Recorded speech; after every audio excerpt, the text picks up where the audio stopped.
So this is the most important thing that I have to share with the world, actually, by far.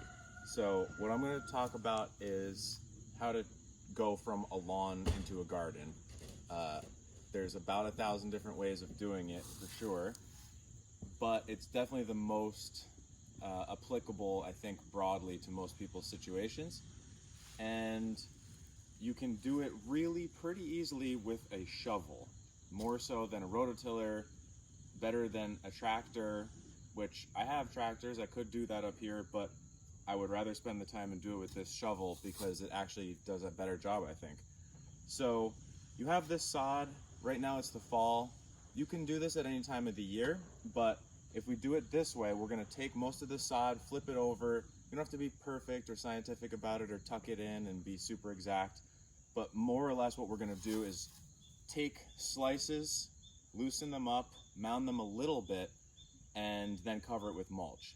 The mulch part, I got lucky here. We got a lot of round bales of hay, and hay is kind of my favorite mulch, maybe even more so than wood chips, because it has a lot more nitrogen in it. So a lot more life happens. There's bugs crawling around in there. All kinds of good stuff happens over the winter.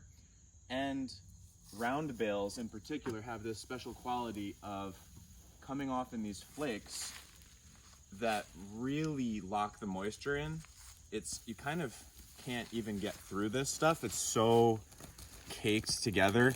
And to whatever extent possible, when you take that off with the hay fork, I try to keep these big flakes like that, because nothing is going to grow through that. Like not even a dandelion or a perennial grass will be able to grow through that. So it locks the moisture in and everything rots over the winter. In fact, I put so much on this that I think it's going to be insulated for probably most of December, maybe even January, and it will continue to rot under there.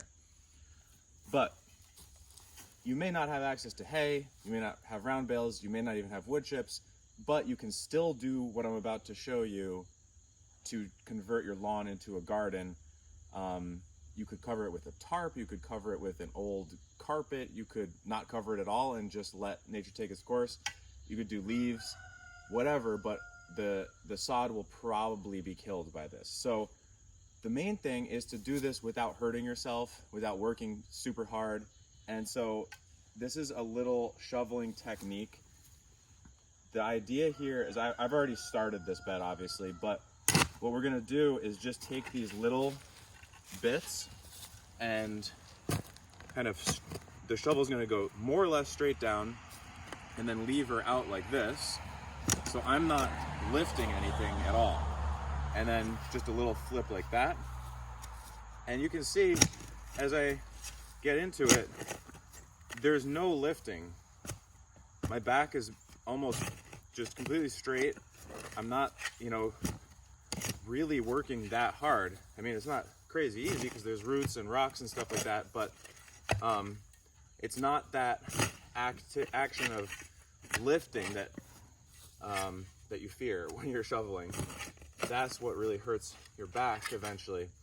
And you can go like, get a slice, and then if you want, if it's a little stubborn, you can brace it against your leg like this and just lever it back, flip it off like that, and I'm just completely straight in my back, which is really important, because if you're gonna be doing this stuff any substantial amount of time, you've got to make sure that you're not, down here like this and really wrenching on your lower back, because maybe you can do it for a couple hours or maybe months or maybe even a few years, but you'll hurt yourself eventually. So, but doing this on this whole area here only took me about an hour, which for a bed this size, which could be a garden next spring, is really not that big of an investment. I didn't rent a tiller, I didn't do anything, just a shovel. So I think this is the most accessible and best probably way to take sod and turn it into a lawn. I go down just far enough that I kind of start to hit some rockier stuff. Here it's pretty obvious where the A horizon ends, the topsoil, it's kind of nice and brown, and then you hit a lighter color with a lot of rocks in it, and we don't really need to go any deeper than that. And then on the edges of the bed, that's the one place where I will lift it. I'll take and throw that into the middle, so I'm left with a trench on the side.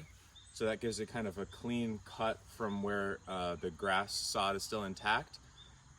And I try to get that down to the subsoil, and then I'll fill that with wood chips or fill that with hay or something like that, organic matter.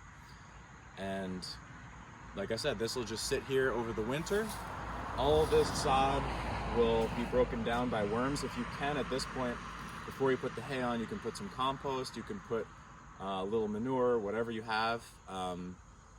But even if you don't have anything, the hay will provide a lot of fertility as it breaks down. And yeah, I think this is probably something that everybody should do on whatever lawn they have. Just go get a shovel, start digging it up. Just don't be afraid. Just find a nice green spot of lawn that you've been working so hard for the past, however many years to get it fertilized just right, and just go tear it to shreds and put it in a pile and cover it with some old rotting organic material, and you'll be in business.